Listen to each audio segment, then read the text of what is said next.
Tyson, Geick, and Teddy Jenner here. And Teddy, it's hard to believe that it's been nearly 11 months without National Lacrosse League lacrosse. And it's left us counting the days until the start of the 2021 season, which kicks off on April 9th.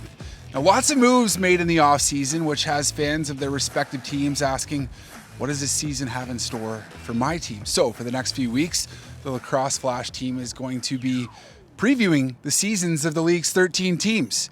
So let's get things started with the San Diego Seals this week, Teddy. And before we dive in, well played, to the changes that have been made, let's take a look back to the 2020 season for this team. Now, the team had won 5 of 6 before the break.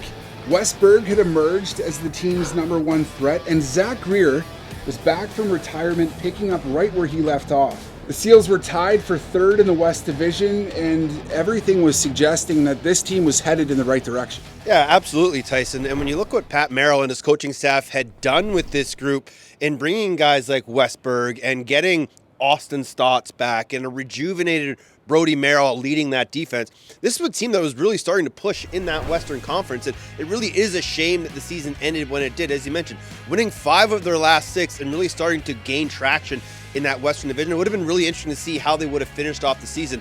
And it just holds bold for the future that this team will be impactful come 2021. Well, now for some of the moves that were made, head coach and general manager Patrick Merrill very busy in the offseason, adding a couple of very notable unrestricted free agents who are both former NLL champions. Yeah, 2 guys coming down from Calgary, and Stotz and Greg Harnett, and they are veterans, they are championship pedigree players, and they're not going to be brought in to be world beaters. They're not going to be asked to, they're not asking Stotz to get 7 points a night. That's Westberg's job. That's Austin Stott's job. They want Greg and they want Reese to fill some holes left by some bodies that were taken away in the drafts and free agency. And I think that's really what's going to happen with this group is they are a very veteran-heavy squad, but they have pieces of young and youth intermixed within that. And I think the veterans in this group are really going to lead them, and that's going to be a big point going into whatever this season looks like, is having those veterans able to pick the pace up right off in game 1. Now, Teddy, let's talk about some of those veteran players. Former first overall pick Austin Stotz has been in and out of the lineup the past 2 seasons with nagging injuries. When he's healthy, he's one of the top dogs in this league. Just how important is it for Austin Stotz to be healthy in the lineup and contributing this season? Well, you just go look at the Vegas game and what he did and what he meant to that Seals club in his first game back after, hurting his knee at the end of the season before that. And he just came in with energy and vibrance and a will to win that the Seals had sort of been missing.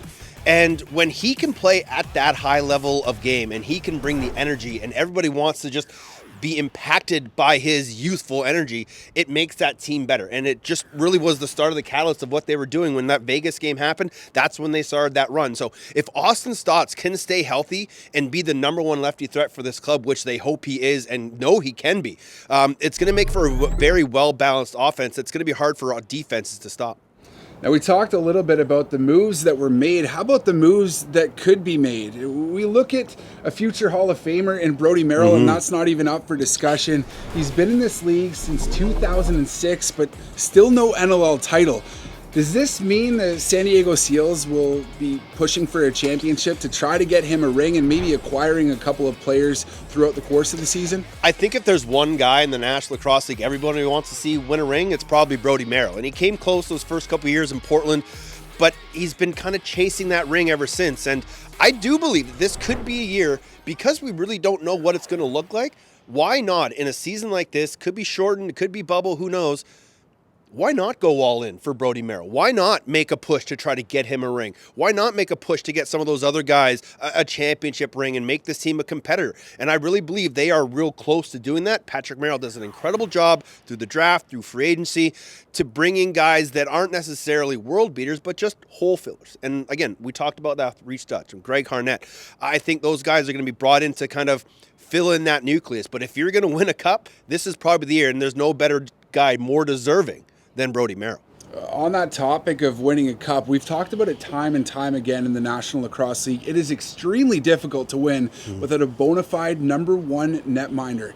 Now, in between the pipes, the Seals have Frank Scigliano and Nick Demude. Now, do they go with Scigliano as the #1 guy? Does Demude get a little bit of time here? Do they split the duties? What's this going to look like? Yeah, and I think this is going to be the biggest question mark for the Seals going into this new season. Who is going to be that number one? Because Frank Scigliano, we know, can be a bona fide number one, but Nick Damien, he proved in those couple of games that he saw, he was 3-1 at the end of the season, that he can be a number one goaltender. I think he's still pretty young. They're probably going to rely on Frankie a little bit more, but they are confident if Frankie doesn't get off to a hot start that Nick can come in and play. But it's not too often that we see championship teams have a platoon system goaltender. So I really believe they have to find out who's going to be that number one guy and ride him as long as they can, but know and have confidence that that backup will get the job done.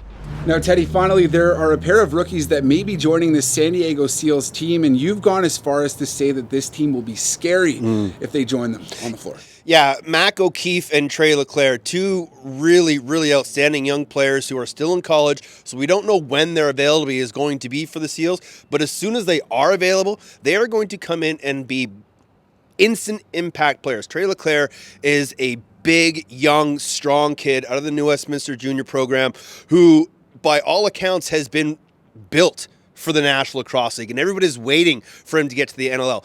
A guy like Mack O'Keefe is going to be a distributor, he's going to be a grinder, but he's going to be a little bit of a gadget guy. He can do a little bit of everything once he gets in the Seals lineup. So we talked about the veterans that this club has. They still are fairly young in certain spots, and they're only getting younger. And the addition of Trey Leclaire and Mack O'Keefe will be two huge impacts whenever they get into the Seals roster. Now, Teddy, we're going to do this with each team in the National Lacrosse League, all 13 throughout these previews. I'm going to ask you the question. It's going to be a cliffhanger. You take it, you run with it. So, the San Diego Seals will win the 2021 championship if... They will win the 2021 championship if Austin Stotz has a 90-point season and they allow teams not score more than 10 goals. I like it. I like it. Well, that concludes our first preview of the Lacrosse Flash 2021 previews. We'll catch you next week. And next up is the Colorado Mammoth.